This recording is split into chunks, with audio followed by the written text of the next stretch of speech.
Bonsoir, mesdames. Bonsoir, mademoiselle. Et bonsoir, messieurs. Nous allons faire commencer une lecture et certains nous ont demandé, mais s'inquiéter, faut-il connaître la pièce de Shakespeare pour apprécier la lecture? Non, la pièce de Shakespeare est l'objet, est la recherche du comédien que nous allons vous montrer. Donc, laissez-vous prendre par l'anecdote. La culture est utile, mais pas nécessaire. Enfin, lire, pour ceux qui ne sauraient pas du tout l'histoire de lire, c'est un vieux roi, un des plus vieux rois du répertoire, qui a 3 filles, et en tant que roi, il décide de partager son royaume en 3 parce qu'il veut abandonner les affaires, et il veut donner l'héritage à ses 3 filles, et il leur demande si elles l'aiment, et les 3 filles donnent leur avis. Donc ça, c'est l'anecdote de Shakespeare.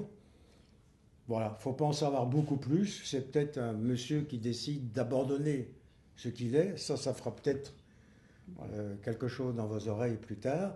Et il y a une des filles qui n'est pas d'accord avec les 2 autres. C'est une situation qu'on retrouvera dans la pièce, mais c'est la seule chose qui reste de Shakespeare, en fait. Voilà. Eh bien, nous vous souhaitons une bonne lecture. Merci. On pourrait parler des personnages d'abord. Sans doute. Roland. Oui. Oui, bien sûr, Jean-Claude. Donc, oui, il y a 2 personnages. C'est à toi, voilà. Voilà, le premier personnage s'appelle Lear. C'est un comédien qui vient interpréter sur cette scène le roi Lear de Shakespeare. C'est le rêve de sa vie, du moins c'est ce qu'il croit. L'autre personnage s'appelle Elle. Nous, on l'appelle bonne à tout faire. Ça ne veut pas dire du tout que c'est une boniche, hein. C'est pas du tout ça. C'est bonne à tout faire. Madame la directrice. La star oubliée. La partenaire acerbe. La nièce flagorneuse. La raconteuse de blagues. La metteuse en scène autoritaire. La nièce avenante et séductrice. La nièce sincère. La partenaire critique. La nièce lucide et insoumise. La partenaire forte en gueule. Nous vous souhaitons une bonne soirée. Lecture.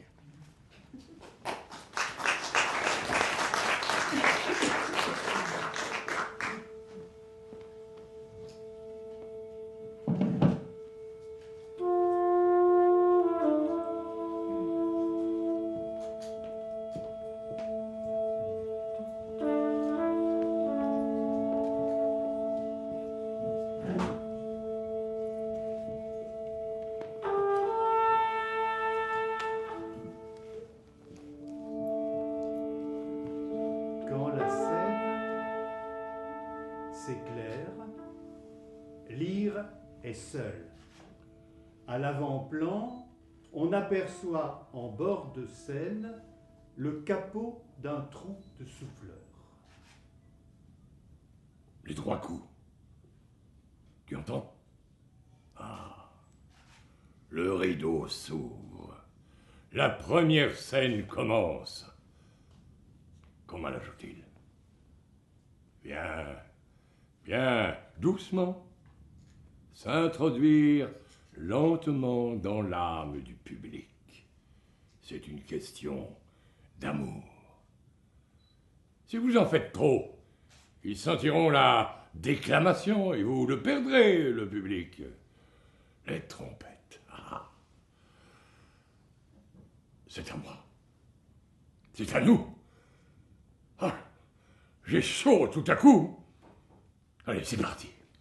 Ne pas rater l'entrée en scène pour tout à l'heure ne pas rater sa sortie. Elle, en Madame la directrice, traverse le plateau, l'embrasse et lui offre des fleurs. Scène 1, l'entrée. Depuis 14 années, pour la première fois, en retard. Ah oui, c'est fou, sans rage. Je suis mis en retard, Virtucho. Par Par une visite assez inopportune. Ah oui. Quelque fâcheux. Cousine, c'était une fâcheuse. Vous l'avez renvoyé. Oui, j'ai dit excusez-moi, mais aujourd'hui, Samedi, jour où je dois me rendre en certaines demeures. Rien ne m'y fait manquer repasser dans une heure. Eh bien, cette personne attendra pour vous voir. Je ne vous laisse pas partir avant ce soir. Elle sort. Déjà parti? Vous avez vu l'allure? La prestance? Et mon Dieu, quelle est donc cette femme? Un danger mortel sans le vouloir, exquis sans y songer, un piège de nature, une rose muscade dans laquelle l'amour se tient en embuscade. Elle revient. Encore une petite chose, si je puis me permettre. Attention. Attention à votre articulation. Le spectateur a le droit de bien recevoir, de bien entendre, de bien comprendre. Vous êtes celui qui transmet. N'oubliez pas, s'il vous plaît, de bien faire travailler vos muscles faciaux, échauffement du corps et de la voix, exercice, exercice. Lesquels? Que diriez-vous de chaque pipe est chic? Et le tas de riz? Allez, deux, pourquoi pas? Adieu la mesquinerie, au diable l'avarice. Un comédien se doit d'être généreux, tout donner au public, tel le pélican qui s'ouvre les entrailles pour nourrir ses enfants. Ce n'est pas le public, mais votre public. Responsabilité, responsabilité. Et comment est-il le public aujourd'hui? Sont-ils nombreux? Clairsemés? Vieux? Jeunes? Scolarisés? Mélangés? Abonnés? Préparés? Invités? Exonérés? Je m'en vais de ce pas à m'enquérir des réservations. N'oubliez surtout pas que nous ouvrons les portes à 19h45. À propos, comment vous sentez-vous? Le trac? Oh, juste ce qu'il faut de chatouiller dans l'estomac. Oublier l'angoisse d'entrer en scène, certain qu'on a oublié quelque chose, contourner la peur la plus ancestrale du comédien, celle de perdre le fil du texte, et surtout garder en mémoire que, au final, on y perd toujours quelque chose. Bien. Un retour en scène, ça ne se rate pas. Une dernière fois. Les adieux, en quelque sorte. Je fais porter un léger encas dans votre loge et profère pour vous, tout en restant pudique, d'ores et déjà, le mot de Cambronne. Allez. Exercice, exercice. Elle sort. Merde, merde et merde. Madame la directrice, merde. Inter faeces et urinam rassitur. Bordel, nous naissons entre la merde et l'urine. Saint-Augustin, putain, entrez en scène. N'est-ce pas la sempiternelle répétition de notre naissance? Eh oui, le rideau rouge sans s'écarte en deux. L'acteur apparaît au milieu de cette fente qui se dilate, s'élargit et le présente au monde. Mais sans rideau, sans langue latine, il m'est difficile de vous transformer, de vous transmettre cette toute petite lumière, même à ceux d'entre vous qui auraient envie de l'entendre. Branle-bas! Scène 2, les retrouvailles. Un peu plus tard, il claque des mains et hurle au public. Branle-bas de combat! Dressez le gant catatoire! Sabre, pique, mousqueton, hache d'abordage, hissez le pavillon noir et pas de quartier! Ah, bonne acoustique, hein? La voix porte. Ben oui. C'est déjà ça. Au souffleur. Quoi? Non, mais vous n'allez quand même pas me souffler ces exercices idiots dont on m'a tant vanté les mérites dès le conservatoire. Si je peux les réciter, les yeux fermés? Bien sûr que oui. C'est un peu le Notre Père, notre Je vous salue Marie à nous, les comédiens. Prière, litanie, la preuve que le théâtre est sorti de l'église. Celle-ci ne lui a jamais pardonné. Sacha Guitry. Allez, pour vous faire plaisir. Chaque pipe est chic, ça pique la chic. Chaque pipe est chic, ça pique la chic. Chaque pipe est chic, ça pique la chic. J'ai l'air con là, non? Vous croyez que c'est ça qu'on attend d'un comédien? Le tas de riz. Vous voulez le tas de riz maintenant? Un tas de riz tenta un tas de rats. Les tas de rats tentés tata le tas de riz tentant. Ça vous a plu? Tant mieux pour vous. J'ai toujours trouvé ça con, les exercices de diction. Mais con. Au public. Rodrigue, as-tu du cœur? Et Rodrigue de répondre à son père, un tas de riz tenta un tas de rats. Le tas de rats tenté tata le tas de riz tentant. C'est incroyable, non? Je n'ai jamais compris. Pourquoi ne pas s'exercer avec le texte? Le texte qu'on va jouer. Mon beau navire, ô ma mémoire, avons-nous assez navigué dans une onde mauvaise à boire? Avons-nous assez divagué de la belle aube au triste soir? En voilà du beau texte, projeté jusqu'au dernier rang, telle une alarme du vigie. Cintrier, perche coursive, corde, nœud, vocabulaire de marine. Quel plaisir de reprendre la mer. Grand paquebot, petite frégate, peu importe. Nous sommes des marins qui vous embarquons pour un voyage au pays des rêves et de l'imaginaire. Un pays bien plus réel que notre réalité. Plus de cordes, des filins, plus de poulies, des poupées, dociles de préférence, plus de bâbord ni tribord. Non, côté jardin et côté cour, c'est plus poétique, non? Du charpentier de navire, on construit nos vieux théâtres. Au souffleur. Quoi? Oui, je sais. Je viens de prononcer le mot corde. Merde. Ne jamais prononcer le mot corde au théâtre, jamais. Ça porte malheur. Le voyage peut se terminer mal. La peur viscérale du marin de se balancer au bout d'une corde. Oui, même vous, souffleur, vous faites partie de ce vocabulaire maritime. Quand a-t-on besoin de vous, souffleur? On a besoin de vous quand on nage, quand on rame, quand on se noie dans le texte. Voilà. Vous êtes en quelque sorte notre bouée de sauvetage. Vous comprenez? Au public. Théâtre. Ah. J'aurais tant d'anecdotes, tant de souvenirs à partager avec vous sur le théâtre que j'ai connu, mais aujourd'hui, il faut être bref. Aller au plus vite, dégager l'essentiel, ne pas ennuyer le public. C'est très long de tourner les pages d'un livre. Plus de temps à perdre, arrêtons de lire. Entendre et comprendre le texte intégral d'une pièce, oh, superflu. Faut couper. Coupons Shakespeare. William est trop long. Coupons. Reportage d'actualité, 3 minutes au maximum. Coupons. Faire court, quoi. Court. Scène 3, l'oubli. Un peu plus tard, en italienne. Ah non! C'est un peu court, jeune homme. On pouvait dire au Dieu bien des choses, en somme, en variant le ton. Par exemple, tenez, agressif. Moi, monsieur, si j'avais un tel nez, il faudrait sur le champ que je me l'amputasse. Amical. Mais il doit tremper dans votre tasse. Pour boire, faites-vous fabriquer un nappe. Descriptif. C'est un roc. Oui, c'est un roc. Bon, c'est un roc. Un roc. Et après? Non, ne soufflez pas, s'il vous plaît. Ça ne me revient pas. Pourtant, je l'ai travaillé, Cyrano. Oui, j'ai travaillé Cyrano, oui, mais je ne l'ai pas donné. C'est sur scène qu'un texte se grave en vous. Si vous n'avez pas joué, il n'est pas inscrit en vous. Oui, c'est un roc.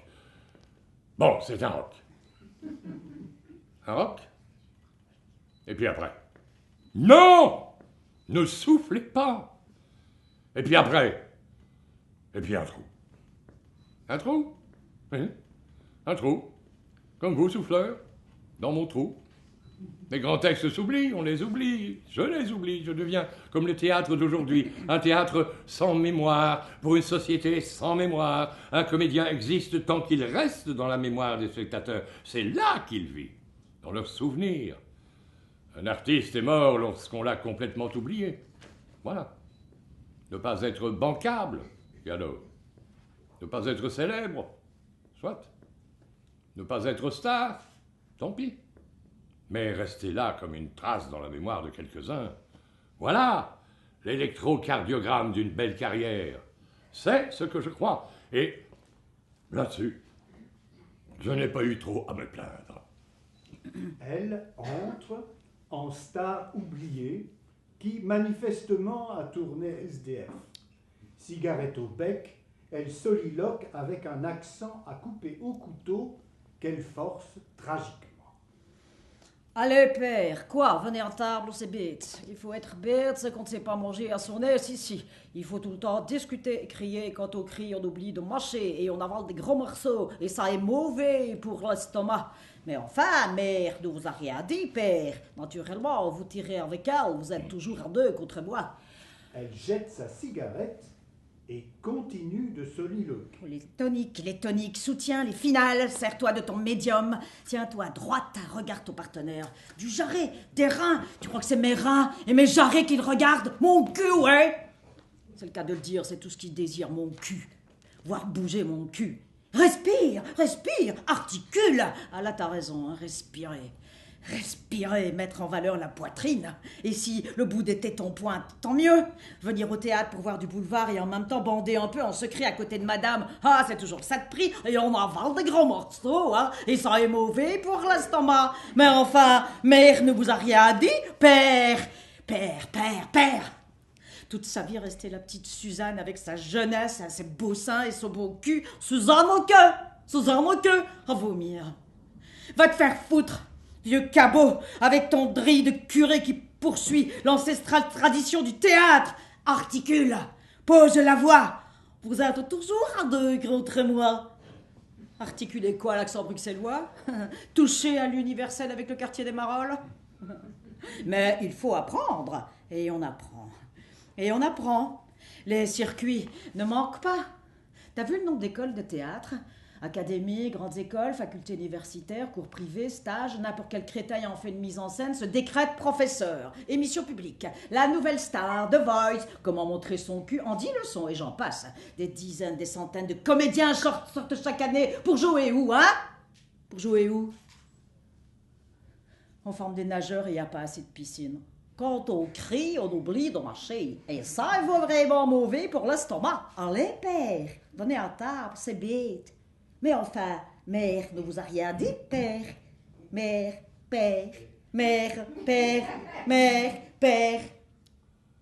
Allons, monsieur Billet de 1000, je suis prête pour mon grand plan. Elle se tait et après un silence... Malheur à ceux ou à celles dont on retient le nom parce qu'ils ont marqué de leur talent un seul personnage au tout début de leur carrière. Les bougies des salons d'alors racontent encore l'histoire tendre de celle qui a beaucoup aimé et qui n'intéresse plus personne. Sa peau de miel que les hommes ont adorée est rêche et sèche aujourd'hui. Les vents du Nord ont emporté les duels, les amours et les parures. Les chevaliers servants, les vers cristallins, les rivalités soyeuses, les regards entendus. La sensuelle se fane, son âme est en prison. De l'isolante chambre de ses infirmités, elle guette les bruits du dehors avec la maladresse des sourds. Elle interroge les formes vagues que la siccité distille. Sa main ne tient plus la plume, qui la lirait d'ailleurs. La princesse est seule. Dans son cœur intact tremblent encore les désirs d'autrefois. Elle crie aux errants chenus qui la croisent et aux blouses blanches qui l'entourent. Je veux, vous savez. Mais il remplace madame, ma chère amie, mon âme, ma beauté, ma fleur, mon rêve, ma reine, mon amour. Cher auteur, part. Hé, mémère, grand-mère, hé, toi, là-bas, la vieille. Les édentés, les incontinents, les penchés ricanent. C'est fini, le luxe, le goût, la gloire, la volupté. Tu es comme nous, maintenant, une vieille peau laide. Enfin, nous allons pouvoir te combattre sur notre terrain à nous. Pour une part de flan de caramel, le choix du programme télé et les rendez-vous avec le kinésithérapeute. Elle, cassant son rôle de star, devient la partenaire acerbe. Putain! C'est l'âge qui vous fait voir tout en noir ou quoi? Votre star, là, l'ex-comédienne, princesse, comme vous dites, elle écrira peut-être ses mémoires, avec tous les détails sur ses incalculables parties de jambes en l'air.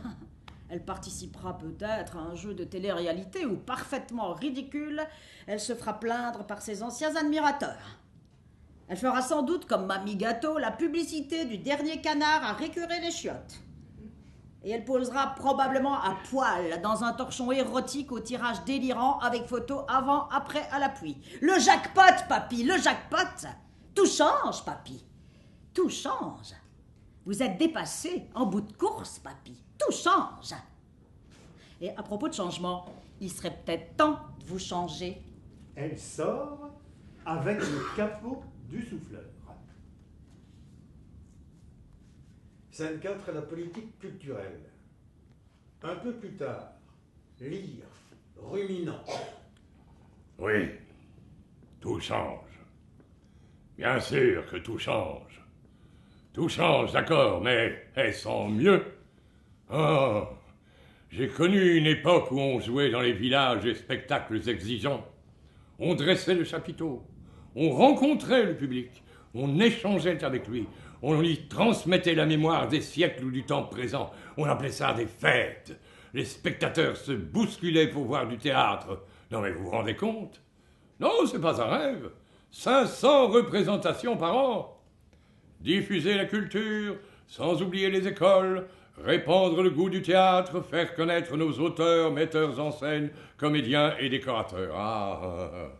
Nos ministres y veillaient. Ils avaient des options politiques claires et nous donnaient des missions. On appelait ça des missions. Des missions. C'était hier, dans un autre temps, il y a plus de 50 ans. Au public. Tout change. Oui, encore. Mais y a-t-on gagné au change? Des ministres qui avaient lu, qui lisaient, qui croyaient indispensable l'accès de tous à la culture. Des ministres, oui. Aujourd'hui, les politiciens en charge sont comme le myosotis de Desnos. Ayant perdu toute mémoire, un myosotis s'ennuyait. Voulait-il conter une histoire? Dès le début, il l'oubliait. Pas de passé, pas d'avenir. Myosotis sans souvenir. Ministre de la Culture, mon cul, oui. Ministre du prétexte culturel. Le coup à faire et puis l'oubli. Feu d'artifice, paillettes et plumes dans le cul. Ah, c'est devenu quoi la culture? Comment dire? Ah oui. Technologique. Oui, c'est ça. Technologique. La forme avant le fond. Formel, formaliste. Effets spéciaux, effets spéciaux. Tout change, oui, et tout se perd, et ne se retrouvera plus. Qui lit encore La Princesse de Clèves, hein? C'est ce qu'a osé demander un partisan du degré zéro de la culture, ancien président de la République. Eh bien, moi, monsieur le président, moi, je lis encore le roman de Madame de Lafayette, et je m'en délecte.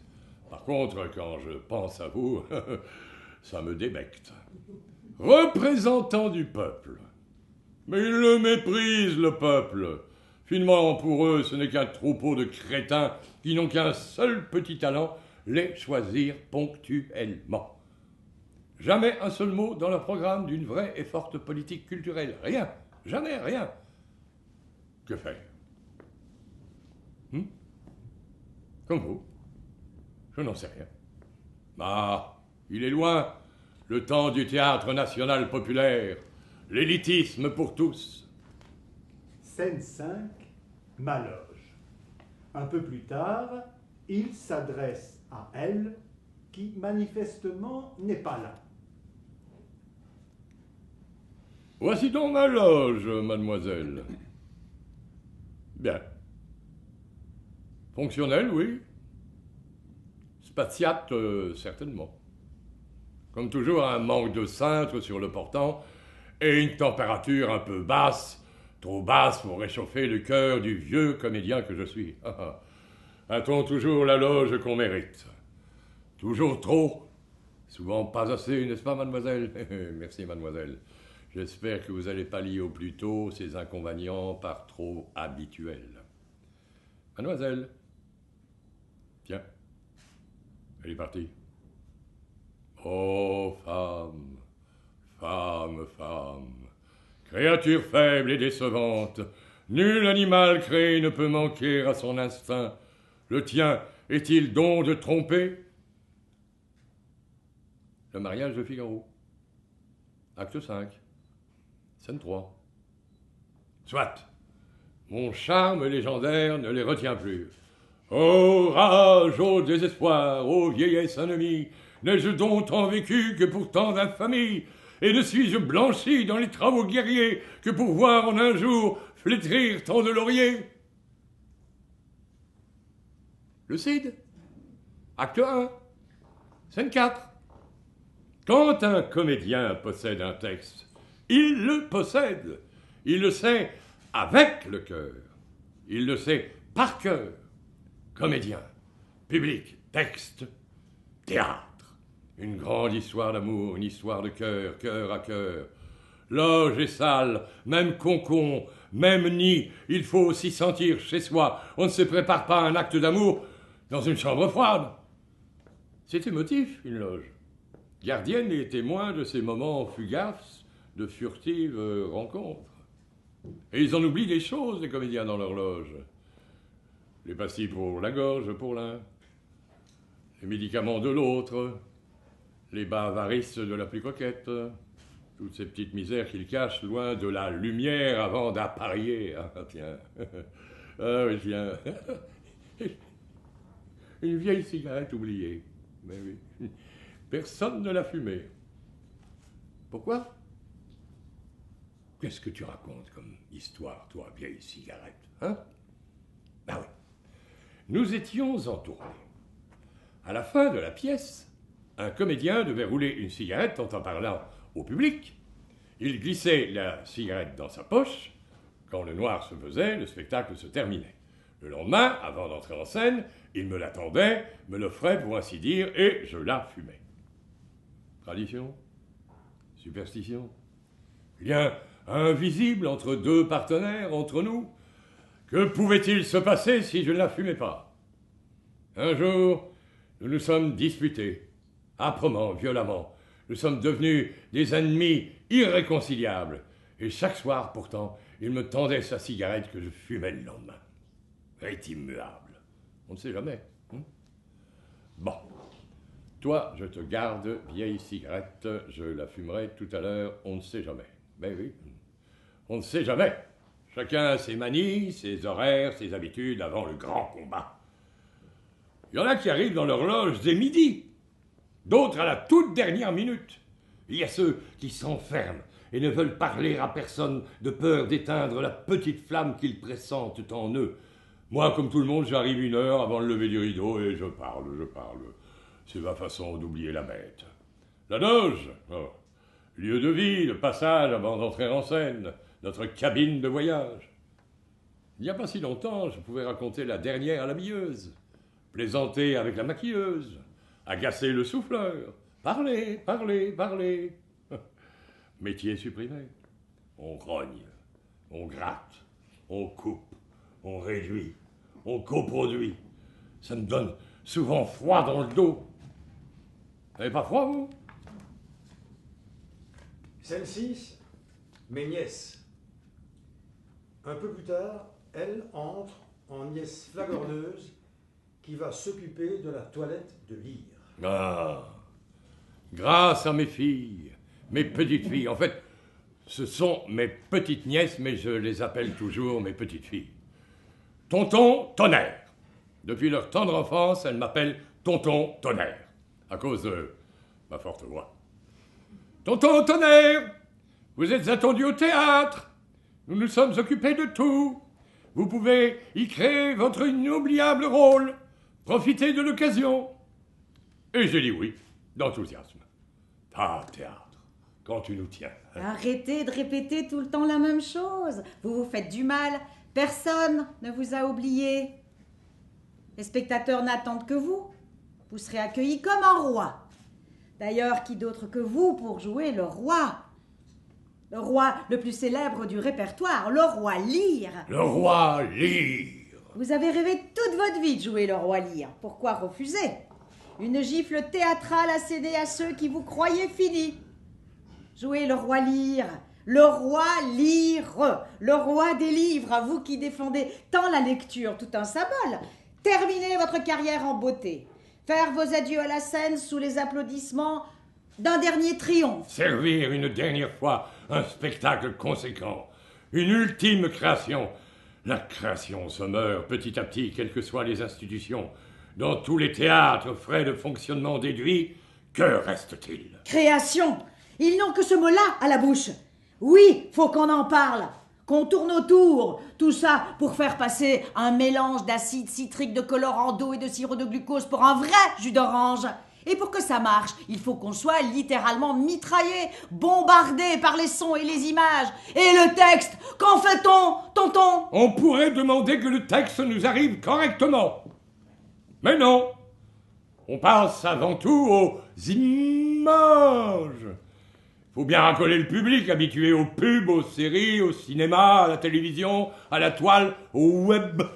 C'est ça leur obsession. Vous avez raison, tonton. Il faut se révolter. Il faut revenir à la spécificité du théâtre. Comédiens et public en vrai, partageant une histoire, des réflexions, des sentiments, au lieu de cette espèce de Barnum où son tonitruant éclairage cru et image à la limite de la destruction du regard se mêlent dans une brutalité humiliante. Nom de Dieu!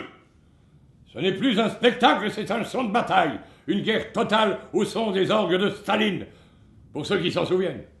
Champ de bataille présenté dans un écrin de joaillerie. Écrin magnifique, ultra séduisant avec des fulgurances inoubliables, mais écrin aussi qui, dans son efficacité formelle, est une machine qui broie la liberté du spectateur et l'empêche de s'approprier pleinement ce qu'il voit et ce qu'il entend. Tout pourvu qu'on ne cause pas.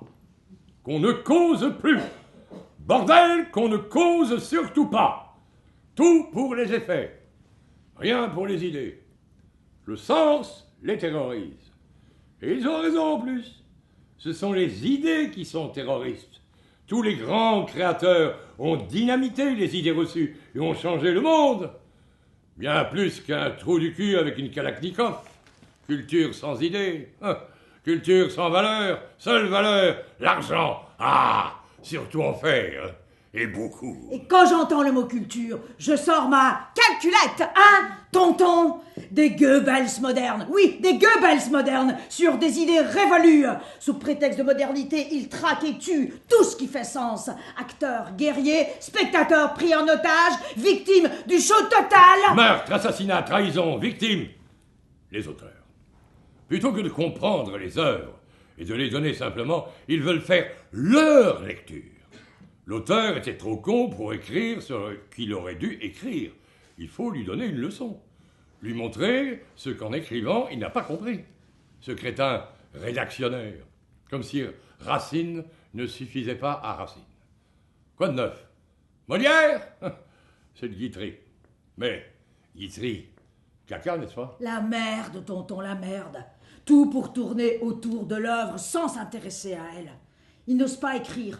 Alors ils conchient l'écriture des autres. Ils n'osent pas jouer ou mettre en scène. Alors ils discourent, philosophent, comparent et politisent. Ils veulent démontrer la déconcertante actualité de ces choses écrites depuis des siècles. Non, non et non. Elles sont, qu'on le veuille ou non, de leur temps. Mais c'est ça leur intérêt, bordel!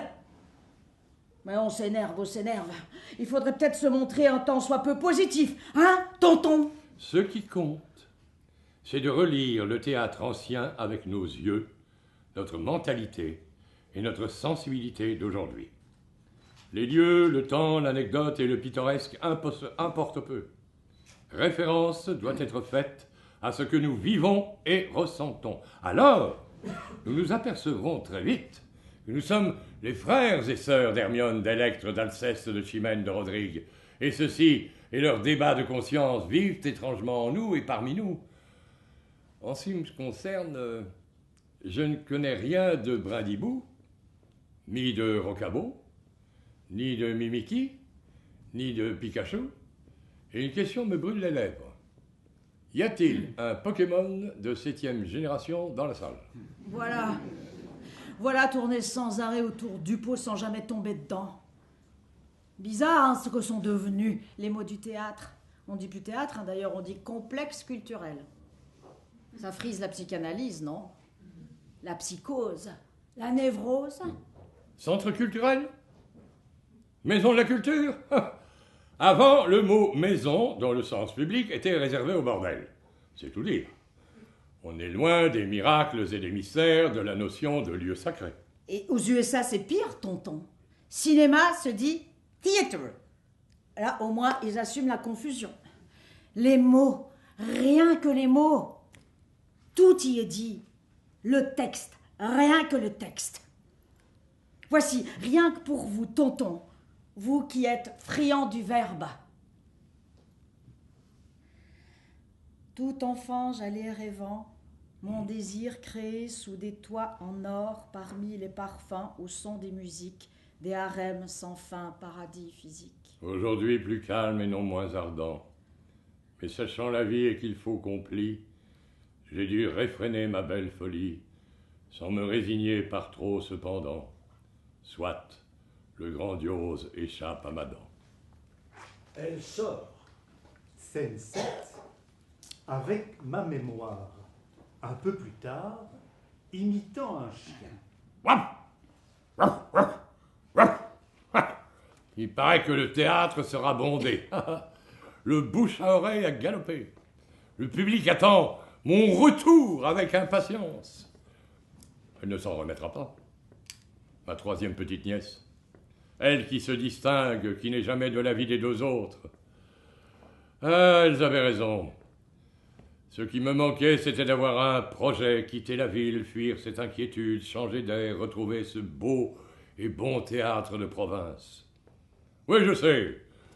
Souvent, en province, les salles sont des lieux de transit où on accueille des spectacles en tournée. Mais j'y ai vu parfois des perles de création, alors qu'à la capitale, j'en ai dénombré des merdes. 15 partout. Ban au centre. Prenez du bon temps, tonton Tonnerre. Refaites du théâtre, ça vous manque, vous verrez, la machine repartira. Le théâtre, c'est bon pour la mémoire. La mémoire? À qui le dites-vous? Ah, pas facile d'être comédien. Décevant, souvent. Ce qui m'a toujours étonné chez un comédien, c'est sa mémoire. Oh là là, quelle mémoire vous avez! Avis général du public. Jamais on ne vous dit « Oh, vous avez éclairé ce texte d'une manière toute nouvelle, surprenante. » Jamais. Toujours « Quelle mémoire vous avez !» Est-ce que je dis à mon boucher lorsqu'il coupe des steaks avec élégance? À mon médecin qu'il m'ausculte sensuellement? Ou à mon dentiste qu'il titille mes molaires avec une adresse toute personnelle? Wap! Wap! Wap! La mémoire. J'ai des inquiétudes avec ma mémoire. Si vous saviez. Trop de textes dans la tête, sans doute. Plein, saturé, bourré, complet. Il y a... Enfin bref, je joue à Paris. Et soudain, les mots n'arrivent plus. Heureusement, j'ai de la bouteille. Je dis à mon partenaire, la suite, vous la connaissez, mon cher. Mais si vous pensez qu'il est bon d'ennuyer madame avec tout ça, allez-y vous-même, expliquez-lui. La tête qu'il a faite, moi je m'en tire.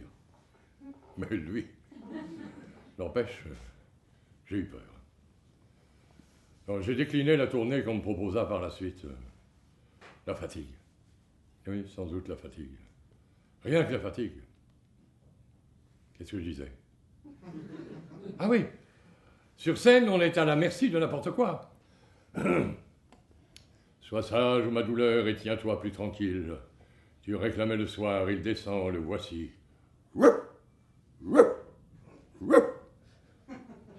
Il y avait un chien dans la salle. Quel est le con qui s'autorise le droit de venir avec son chien dans une salle de théâtre? Pire encore. Sois sage, ô ma douleur, et tiens-toi plus tranquille. Tu réclamais le soir, il descend, le voici. Maman, on part! On part quand je m'embête, je m'ennuie. Sale gosse. Sois sage, ô ma douleur, et tiens-toi plus tranquille. Tu réclamais le soir, il descend, le voici. Allez. Un gars au premier rang se met à tousser. Et plus il veut s'empêcher de tousser, plus il tousse. Terrible le théâtre, surtout en hiver. Le pire du pire, ce sont les portables. Sois sage, ô ma douleur, et tiens-toi plus tranquille. Tu réclamais le soir, il descend, le voici. J'entre dans scène, dans le noir complet. Devant moi, je vois comme des étoiles, dans le ciel obscur, s'allumer les portables. Van Gogh, la nuit étoilée. Des scolaires qui n'en ont rien à foutre. Se font chier, alors ils maillent. Mais le pire du pire, je ne peux pas vous le raconter, La Fontaine. Avant de commencer La Fontaine, je fais une annonce. Aimé public, écoute-moi. Tu n'es pas sans savoir, je crois, que dans ta poche repose un petit objet noir ou rose, fait pour ouvrir tes horizons, pour t'appeler, il suffit d'un son. Cette ostrisance ici nous pèse, tant que notre intimité il lèse. Aimé public, tu le comprends, et comme tu n'es pas méchant, ici vont revivre les fables, alors s'il vous plaît, éteignez vos portables. Et je me lance dans le texte. Arrivé au milieu du laboureur et ses enfants, mon regard tombe en coulisses. Mon veston est là, tout près, sur une chaise. Et tout en jouant, je me rends compte que dans la poche de mon veston, il y a mon portable et que mon portable, lui, n'est pas éteint. Adieu la concentration. Trou de mémoire, bonjour. J'ai joué tout le monologue en ne pensant qu'à une seule chose, pourvu qu'il ne sonne pas. Mon Dieu, pourvu qu'il ne sonne pas. Ça ne se voit pas, mais c'est vrai, la mémoire me pose des problèmes.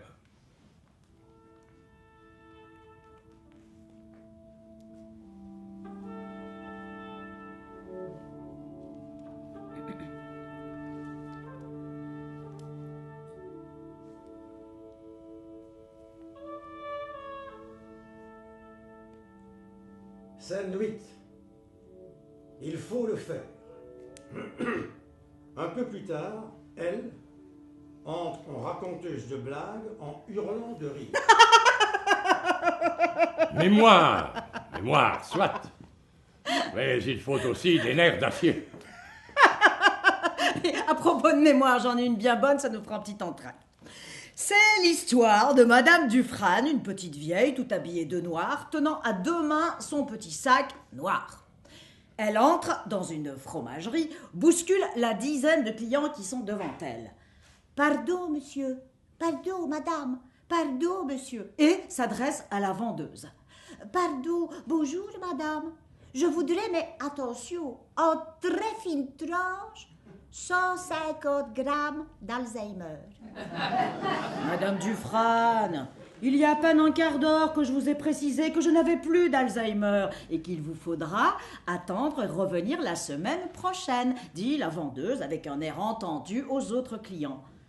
Ça ne fait rien, dit Madame Dufresne. Je reviendrai. Au revoir, madame. Et elle sort.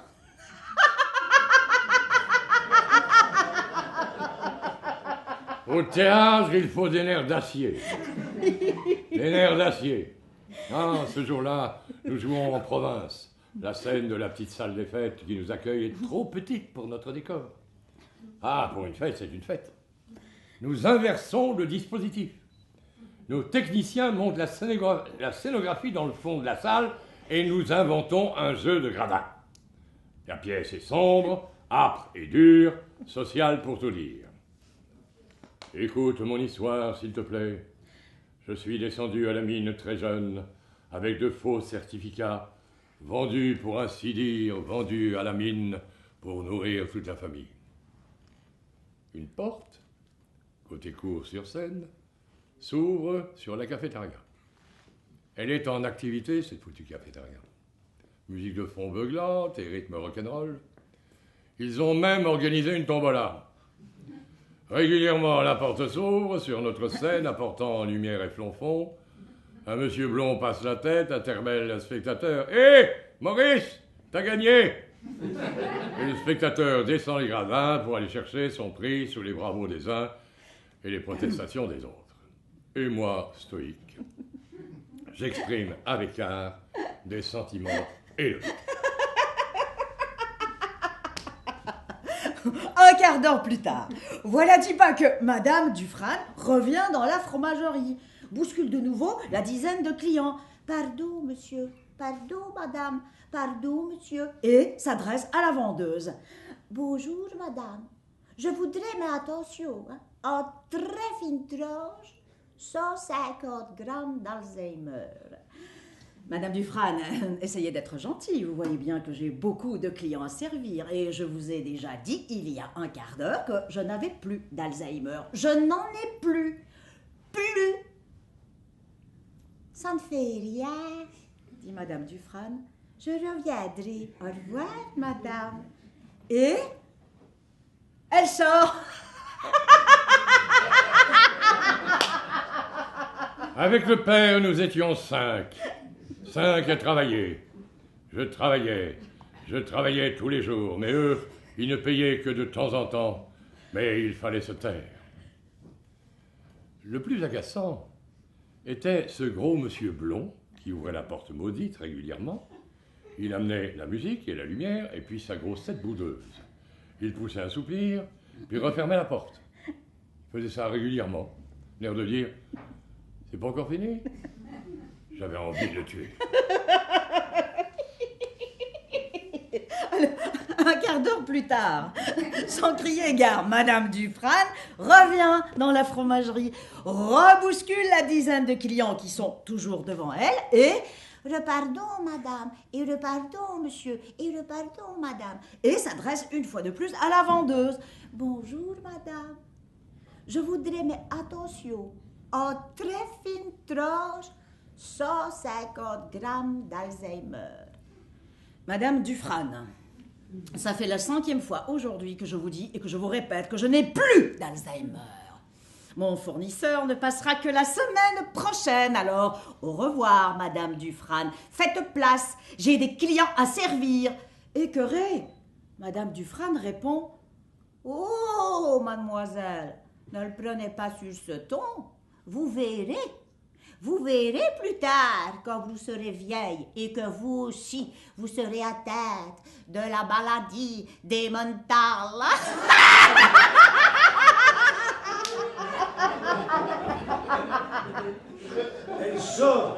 Elle sort en hurlant de rire. J'ai gardé mon calme, et j'ai lu le texte avec une grande conviction, légèrement entamé. 25 ans, j'ai travaillé dans le soufre. On travaillait du matin au soir, dans la mine, sans interruption, des 10 à 12 heures. Même la sueur finissait par bouillir dans nos souliers.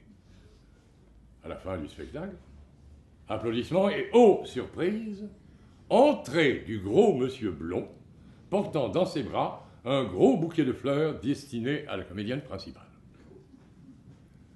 C'était l'échevin de la culture du coin qui venait nous féliciter pour ce magnifique spectacle et offrir à notre comédienne principale une magnifique gerbe. Le politique du coin. J'avais envie de lui gerber dessus, oui.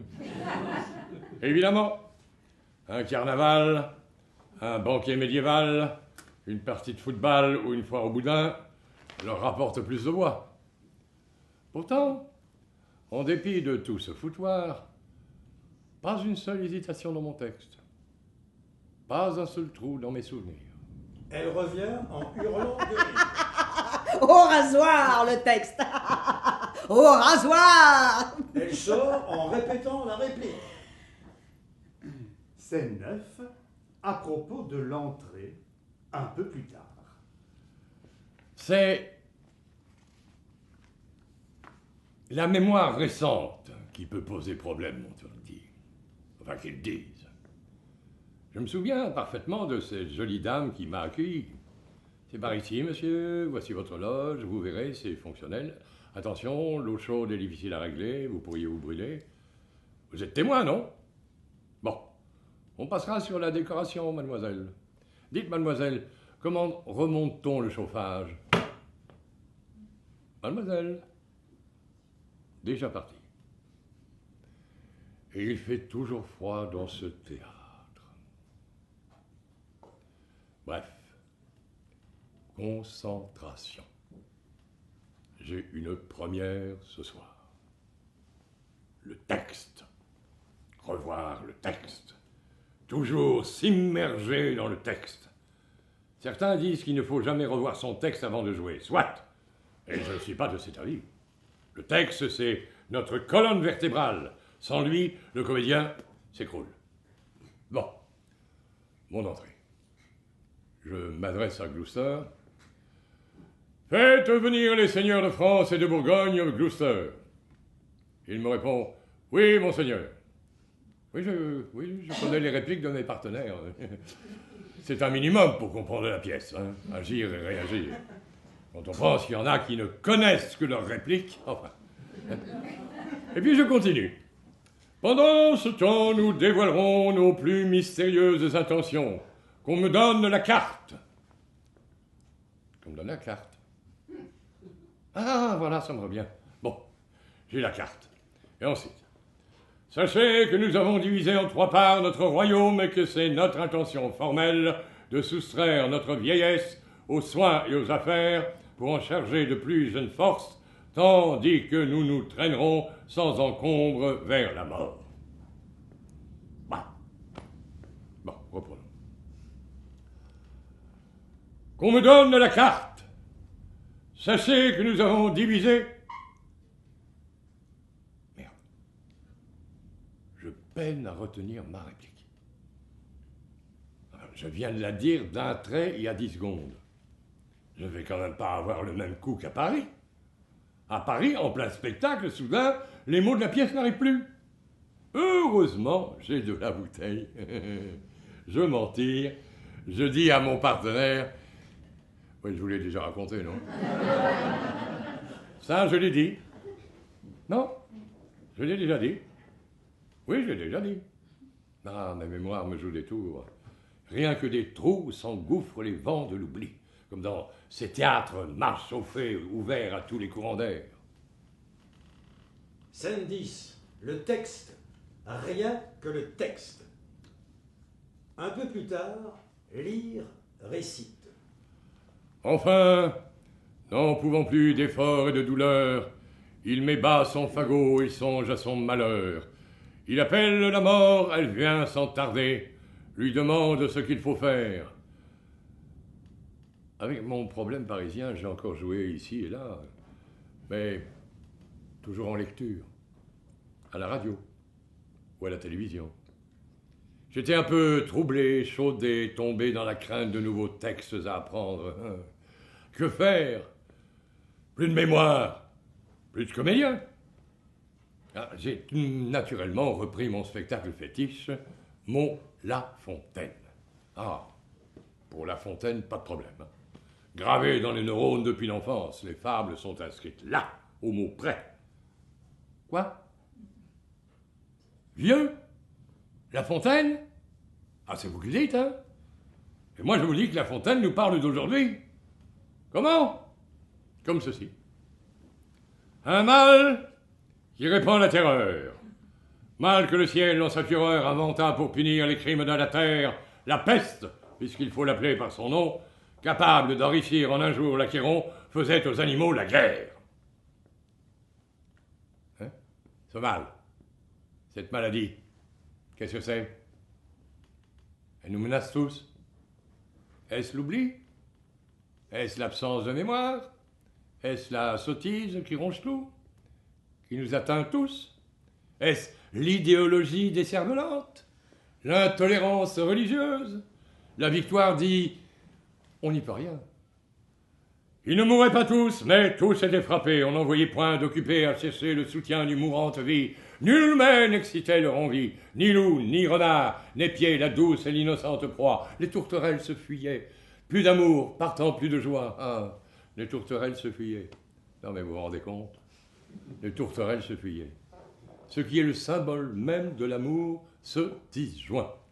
Les tourterelles se fuyaient. Alors tout a perdu un sens. Il n'y a plus d'idées, plus d'histoire, plus de passé dont nous pourrions tirer enseignement. Rien que l'instant, rien que le moment, rien que l'aujourd'hui remplacé par un demain encore plus récent sans en tirer la moindre petite réflexion. Du neuf. Toujours une nouvelle plus fraîche pour chasser l'autre. Plus rien sur quoi s'appuyer. Tout disparaît. Allez, solde, tout doit disparaître. À force d'oublier les scénarios du passé, ils finiront sans doute par nous revenir en pleine gueule. Nous finirons petit à petit par nous oublier nous-mêmes. Et disparaître aussi. Tous les liens sont rompus. Et le théâtre, ça a toujours été ça. Ce lieu irremplaçable entre nous, les comédiens, et vous, les spectateurs. Les uns en face des autres. Les uns avec les autres, dans ce même rapport, là, au présent, ici et maintenant. Le théâtre et son indispensable côté unique et artisanal. Certainement pas un produit industriel copié et recopié pour toucher le maximum de consommateurs sur la planète. Hein. Ce que nous vendons à Coca-Cola, c'est du temps de cerveau humain disponible. Tu l'as dit, Bouffi, ta gueule. Elle entre en metteuse en scène autoritaire. Scène 11, une mise au point. Stop. Non, faut qu'on arrête là. Qu'est-ce que tu dis? Qu'est-ce que tu disais? Rappelle-nous ce que tu disais. Je disais. Qu'est-ce que je disais? Mais je ne sais plus. Qu'est-ce que je disais? Rappelle-nous ce que tu disais, une fois pour toutes. Nous devons savoir où nous en sommes. Comme dans les séries. Résumé des épisodes précédents. Les séries. Ta seule chance de gloire éphémère. Inconnu au théâtre, mais reconnu quelques semaines sur l'écran domestique.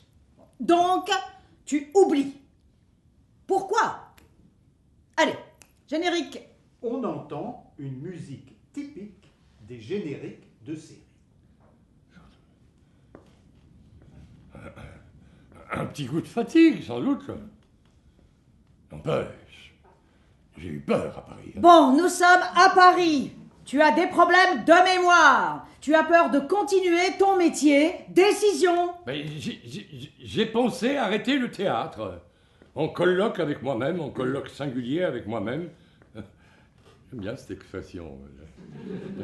J'ai arrêté, songé le théâtre. Bon, ça n'a fait rire que toi, ta fameuse expression. Passons. En plus clair, en plus simple, s'il te plaît. J'ai décidé que le théâtre, c'était fini pour moi. C'est tout, c'est fini. Je m'exile, j'attends la mort. Je n'étalerai pas ma déchéance balbutiante face au public. Notre gloire est de respecter les spectateurs. Attention, changement de musique. De la tendresse, de l'émotion, concentration, s'il te plaît. La musique devient sentimentale et accrocheuse. Derrière toi, il y a un écran de 10 mètres de haut. Ton visage est en gros plan, larmes aux yeux. Le moindre mouvement imperceptible de ton faciès doit être contrôlé à la perfection. Oui, contrôlé. Tu seras suivi tout le spectacle par une caméra qui te filmera sous toutes les coutures, sous tous les angles. Nu, la corde au cours du cou, tel l'empereur déchu à Canossa, répandant des cendres sur toi. Tu expieras les mauvais rôles que tu as joués et toutes les conneries que tu as faites. Tout ça dans une lumière crue, insupportable aux spectateurs. Non, pas le pluriel. Aux spectateurs au singulier, il n'y en a qu'un. Ménage-le. Ne force pas la voix, tu es armé d'un micro HF. Du moindre souffle au moindre murmure, tout lui parviendra à travers les baffles d'une parfaite fidélité. Séduis-le, ce spectateur, fais-en ton confident. Il est peut-être venu là par accident, par un énorme malentendu. Tu lui parles à lui.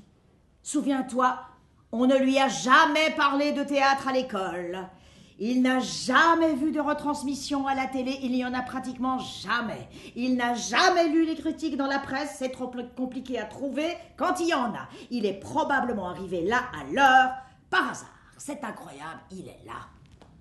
Malgré les difficultés qu'il a éprouvées pour se parquer, osant braver la possibilité quasi incertaine, quasi évidente de la casse toute gratuite de sa petite voiture, il est là. Alors, tu lui parles. Avec ménagement, s'il te plaît. Il n'est plus tout jeune. Le public a vieilli avec toi, camarade. Allez, vas-y. Parle-lui. Vous n'avez pas froid, vous? Alors j'ai pensé, mon vieux, tu vieillis et tu n'as pas d'enfant. Pas d'enfant, mais des nièces. Tu vas devoir, vis-à-vis d'elles, j'ai des nièces. 3 nièces. Oh, je les considère comme mes enfants. Je les appelle toujours mes filles. Attention, ne nous éloignons pas du sujet. Résumé des épisodes précédents. Tu es ici dans ce théâtre pour te refaire une santé et jouer ton rôle favori, le roi Lear. Ce sont tes nièces qui te l'ont conseillé. Ça vous fera tellement de bien, tonton Tonnerre. Oui, n'insiste pas, nous savons le pourquoi du tonton Tonnerre. En tout cas, 2 d'entre elles, puisque la 3e que tu détestes a toujours refusé de se soumettre au tonton Tonnerre traditionnel et s'obstine à t'appeler mon oncle. Nous sommes dans le bon, là? Nous pouvons continuer? Tout en insistant que pour toi, jouer Lear, c'est un sacré enjeu, puisqu'inquiet pour ta mémoire, tu t'es rabattu sur ton cher La Fontaine. Bien, nous n'avons rien oublié? On arrête la musique et tu reprends. Non, je n'ai pas eu d'enfant. Elle sort. Non, je n'ai pas eu d'enfant. Pas le temps. Mes femmes, ça va. Ça vient. Au gré des pièces, des films et des tournées. Comment vivre avec une femme qui a fini son travail à 17h et vous à 23h? À 17h, quand elle rentre, elle ne va pas se coucher. À 23h, vous non plus. Décalage. Une femme du métier, oh, dans des distributions différentes. Il y a les partenaires, les tournées, la solitude, les occasions, alors ça foire. Hein. Puis il faut être juste. La vie quotidienne m'a toujours fait chier. Les « quand est-ce qu'on mange? Qu'est-ce qu'on mange? Où va-t-on en vacances cette année ?» Ça m'emmerde. Plonger dans l'œuvre d'un auteur que je découvre 1000 fois, oui. Plonger dans la Méditerranée après une séance de bronzing, ça me met dans un état proche du suicide. Alors, comme j'adore la vie, j'évite. Ah, on n'y peut rien. C'est comme ça. Plutôt que de décevoir mes partenaires, j'ai choisi de vivre seul et ça ne m'a surtout pas rendu malheureux. Allez. Imaginez que vous soyez obligé de revenir tous les soirs, voir et revoir à la même heure le même spectacle avec la même distribution. Voilà. Oui, j'en ai connu les femmes. Oh oui, bien sûr que j'en ai connu. J'ai été ce marin naviguant des monts de Vénus en monts de Vénus, sur la mer démontée des passions. Oui, ça peut faire rire parce que c'est cru, mais c'est comme ça, hein. Quoi qu'on joue, de Roméo et Juliette à Martin et Georges de Qui a peur de Virginia Woolf, malgré les scènes à options multiples légèrement différentes, au bout du compte, C-O-N-T-E, ne sont jamais que des histoires de cul et de bite. Soit. À propos de lire, qu'on ne se méprenne pas, je suis partant pour créer les œuvres d'art d'aujourd'hui qui peuvent bousculer, déranger, questionner, heurter ou séduire le public. Rien n'est plus fort pour un comédien que d'assumer et d'assurer des mots qui n'ont jamais été proférés. Mais, lire est un vieux rêve et jusqu'au bout de nos vies, il nous faut toujours essayer de réaliser nos rêves. Surtout les plus vieux. Scène 12, le restaurant. Un peu plus tard, elle entre en nièce avenante et séductrice et aide Lear à mettre son habit, lui brosse les cheveux, etc., etc. Mon vieux, tu vieillis et tu n'as pas d'enfant. Mais vous vous êtes dit pas d'enfants, mais des nièces. Tes filles. Tu as des devoirs vis-à-vis d'elles. Mais je les ai invitées au restaurant, bon vin, excellent de cuisine et champagne, à la vie et que ça pétille. Dis, tonton, tu nous racontes encore le chien dans le public? Et le gosse au premier rang, les chevins et son bouquet, le portable qui ne sonne pas, le trou à Paris. Oh, nous avons ri, nous avons ri. Oui, on a ri. Pour ça, on a ri. Je ne connaissais pas celle de Jouvet aux toilettes du conservatoire. Donc, Jouvet.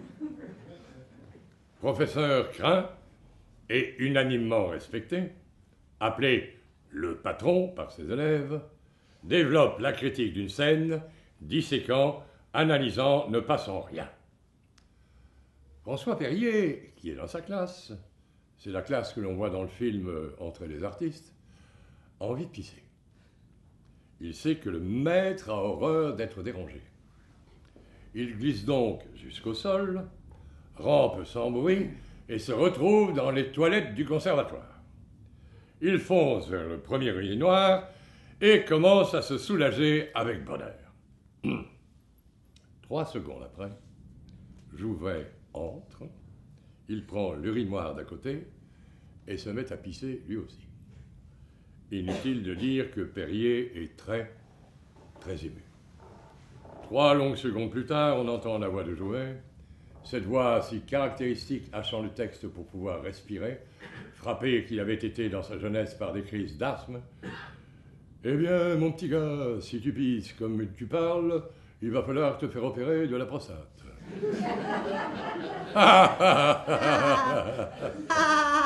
On a ri. Oh oui, hein, qu'est-ce qu'on a ri. Et nous avons chanté ma chanson fétiche. And now the end is near, and so I face the final curtain. My friend, I'll say it clear, I'll state my case of which I'm certain. I've lived a life that's full, I've traveled each and every highway, and more, much more than this, and did it my way. À la fin du repas, j'ai dit à mes filles, je ne suis pas riche. Mais je ne suis pas sans rien. Comédien à l'année au Théâtre National, j'étais bien payé. Et il y avait tous les extras, cours, radio, télé, cinéma, pub éventuels. Entre 20 et 25 comédiens et comédiennes à l'année, à l'époque. Un aujourd'hui. Bah, bientôt plus du tout. Non, décidément, rien n'a changé. Perdu le bonheur et la qualité du travail avec un esprit de troupe. Bref, inventaire succinct des biens. À l'époque, j'ai acheté un petit appartement qui ne valait pas grand-chose. Il se trouve qu'aujourd'hui, il est situé dans un des quartiers les plus huppés de la capitale. J'ai aussi une collection de vieux livres, de manuscrits dédicacés par des auteurs inconnus à l'époque, de dessins et de tableaux de jeunes créateurs snobés par le marché. Et tout cela a pris une valeur insensée. La chance et le nez. On se demande vraiment pourquoi on ne m'a jamais proposé de jouer Cyrano. À ma mort, vous recevrez cet héritage, mais tellement amputé, sucé, vidé par les vampires étatiques en raison d'échos, impôts, ponctions, prélèvements, taxes diverses, qu'il ne vous restera qu'un peu moins que rien. J'ai donc décidé, de mon vivant, de vous faire donation de mes avoirs. Je me contenterai d'en garder l'usufruit. Qu'on me donne la carte. Sachez que nous avons divisé en 3 parts notre royaume et que c'est notre intention formelle de soustraire notre vieillesse aux soins et affaires pour en charger de plus jeunes forces, tandis que nous nous traînerons sans encombre vers la mort. Et hop, emballer la réplique, sans accroc, sans rien, donner de son vivant. Quel soulagement! Je me sens libre. Je me sens libéré. Plus de biens. J'en garde l'usufruit, mais à ma mort, vous aurez tout. Enfin, tout. Oh non, tonton Tonnerre, puissiez-vous vivre le plus longtemps possible. Nous ne pouvons que vous remercier, tant de générosité. Vous avez encore le temps, on vous aime. J'ai été ému aux larmes par tant de sincérité. Seule ombre au tableau, elle, la 3e, Boudet. Cette petite peste Boudet. Soyons francs, elle ne m'a jamais aimé. Je ne l'ai jamais aimé non plus, d'ailleurs. Elle casse le jeu et devient la nièce sincère. Mon oncle, je veux rien. J'ai tout ce qu'il me faut. Profitez de votre vie le plus longtemps possible. Vous savez bien qu'il faut vous ménager. Il faut faire attention à votre santé. Ses sœurs m'ont fêté, m'ont encouragé, m'ont congratulé, m'ont assuré de leur soutien, confirmant que j'avais simplement besoin d'un peu de repos et que, après, sûr et certain, je remonterai sur scène. Eh bien, elle, pas. Vous êtes malade, mon oncle. Vous êtes très malade. Le diagnostic est sans appel. Le théâtre, c'est fini pour vous. Il faut voir la réalité en face. Je sais, c'est dur à entendre. Vous pourriez peut-être faire des lectures. Et encore, avec beaucoup de préparation, un entourage humain et technique conséquent. Mon oncle, il faut vous résigner. On ne peut pas être et avoir été. C'est la stricte vérité. Cette maladie, c'est pas rien. Et une immense gêne s'est installée. Les deux autres ne savaient plus où se mettre. Sans m'énerver, j'ai ajouté « Soit. Eh bien, que ta sincérité soit ta dot. J'abjure à ton égard toute ma sollicitude paternelle, toutes les relations et tous les droits du rang et du sang. Je te déclare étrangère à mon cœur et à moi dès ce moment pour toujours. » Quel texte, hein? Quelle réplique? Pas de doute. Éblouissant, comme dans Lear. Maladie? Quelle maladie? Une mémoire d'éléphant. Sauf qu'il fait un peu froid dans ce théâtre et que je vais attraper la crève si ça continue. Ça, oui. Qu'est-ce que je disais? Qu'est-ce que je dois encore dire? Oui, la mémoire. Excellente, évidemment. Voilà, ça me revient. En vertu de notre autorité, reçois ta récompense si le 10e jour, ta carcasse bannie et découverte dans nos domaines, ce moment sera ta mort. Arrière, par Jupiter, cet arrêt ne sera pas révoqué. Elle sort. Scène 13. Au long des scènes, un peu plus tard, hurlant. Songez que dans quelques instants, il va sonner 6 heures. 6 heures, c'est la 2e prise de température rectale. Dans quelques instants, 250 thermomètres vont pénétrer à la fois. 250 lits où un corps étendu témoigne que la vie a un sens. Et grâce à moi, un sens médical. Vous êtes malade, mon oncle. Vous êtes malade, mon oncle. Le théâtre, c'est fini pour vous. Jamais. Voyez-vous, là-bas, cette dame, au sourire béat, dont le visage ferait croire qu'il neige entre ses cuisses, qui minaude la vertu et baisse la tête rien qu'à entendre parler de plaisir. Centaure au-dessus de la taille, femme au-dessus. Les dieux ne les possèdent que jusqu'à la ceinture. Au-dessous, tout est au démon. Là, tout est enfer, ténèbres, gouffres sulfureux, incendie, bouillonnement, infection, consomption. Fi, pouah, pouah. Sentence définitive. Imprécation, dispute, insulte, violence des mots, violence des scènes, théâtre, hein, dans la vie, comme au théâtre. Je n'ai vécu que scénette par scénette. Des fêtes, des épisodes tragiques, des moments de joie qui se terminaient toujours par de farouches scènes. Non, je te dis que je n'en veux rien faire et que c'est à moi de parler et d'être le maître. Et je te dis, moi, que je veux que tu vives à ma fantaisie et que je ne me suis point marié avec toi pour souffrir tes fenêtres. Qu'est-ce donc? Qu'avez-vous? Laissez-moi, je vous prie. Mais encore, dites-moi quelle bizarrerie. Laissez-moi là, vous dis-je, et courez vous cacher. Quoi? Tu veux qu'on se lie à demeurer au premier objet qui nous prend? Qu'on renonce au monde pour lui et qu'on n'ait plus Dieu pour personne?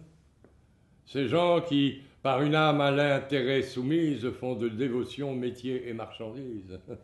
D'autant plus dangereux dans leur âpre colère qu'ils prennent contre nous des armes qu'on révère, et que leur passion, dont on leur sait gré, veut nous assassiner avec un fer sacré. Couples en rupture, amitié trahie, refus des attaches, critique des idéologues, des idéologies, des petits soldats de l'idée fixe, la vie, notre vie. La vie n'est qu'une ombre qui marche, un pauvre acteur qui se pavane et se démène son heure durant sur la scène, et puis qu'on n'entend plus. C'est un récit conté par un idiot, plein de bruit et de fureur, et qui ne se fait rien. Scène 14. Le monde entier est un théâtre. Un peu plus tard, elle entre en partenaire critique et après un long silence dit « Cécilia est morte. » Cécilia? Notre Cécilia? Ouais. Elle a souffert? Oui, elle a souffert. Elle a souffert et c'est pour ça qu'elle a rendu son rôle. Bah pourquoi? Mais tu disais qu'à force de jouer la comédie, on finit par s'imaginer que la vie est une farce. C'est vrai. Mais il faut y croire, mettre un peu d'art dans sa vie et un peu de vie dans son art. s'adressant à la fois au public et à elle, tel un prof. Vous n'avez pas cru à la sincérité de Cécilia. Vous n'avez pas cru à l'amour de François pour Isabelle. Parce que vous n'êtes pas encore de bons comédiens et que vous ne croyez pas à la sincérité de Rodrigue. Ni à l'amour que Mélisande porte à Péléas. Il faut y croire. Rien n'est faux. Il suffit d'avoir un peu la foi et tout devient réel. Comme moi, vous vivrez plusieurs existences passionnantes et compliquées, pathétiques et cocasses, mais ne l'oubliez pas. C'est quand le rideau se lève que notre vie commence. Il ne tient qu'à vous qu'elle continue le rideau une fois baissé. Pour cela, il suffit, après avoir cru à vos personnages, de croire un peu en vous. Allez, recommençons l'entrée. Quelle est la réplique? Le monde entier est un théâtre. Ah oui, c'est vrai. Shakespeare. Le monde entier est un théâtre. Allez, vas-y. Elle sort et revient aussitôt, faisant un sort à la réplique. Le monde entier est un théâtre. Non, non, non, non et non. Là, tu vois, c'est trop. C'est pas parce que c'est du Shakespeare qu'il faut en mettre des tonnes. Quand quelque chose est très important, c'est une redondance de souligner. Le public ne doit pas être assommé par une sentence, une espèce de morale, mais se dire, tiens, c'est vrai que le monde entier est un théâtre.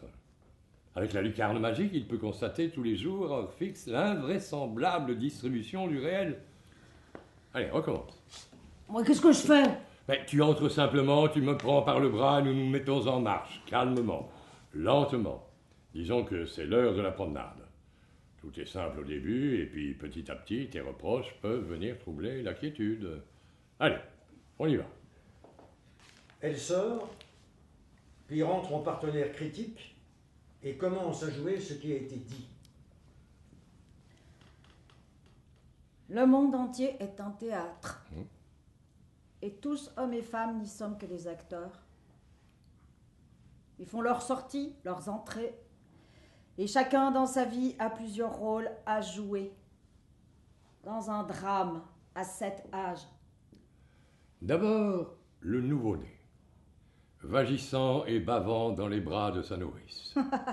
Non, pas de nourrice, mais une maman qui vous a reproché toute sa vie jusqu'à l'heure de sa mort que vous l'aviez tué en naissant. Vous qui êtes apparu montrant déjà votre cul au monde. Déjà. Puis, écolier géniard, avec son cartable et son visage frais du matin, qui, comme un escargot, se traîne à regret à l'école. Qu'est-ce que vous êtes fait chier à l'école, hein? Heureusement, il y avait La Fontaine.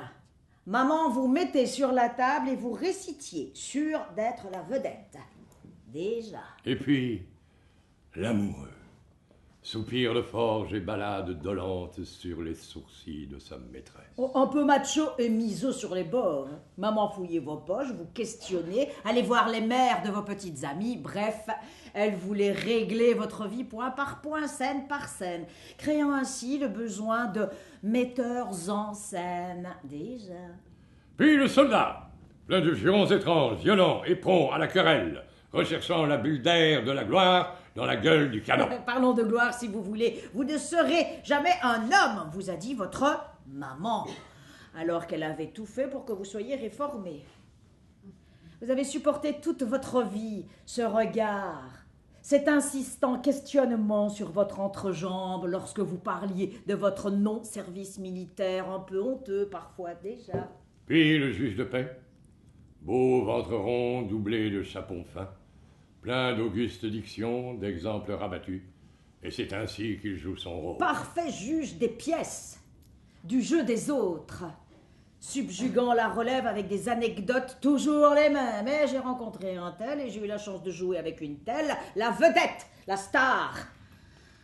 Comme sur la table, avec maman, déjà. Le 6e tourne au pantalon décharné, en pantoufles, lunettes sur le nez, bourse aux côtés, les hauts de chausses de sa jeunesse bien conservés sont trop larges d'un monde pour ses jarrets amaigris, et sa grosse voix d'homme retournant au fossé de l'enfance à le son de la flûte et du sifflet. Disparu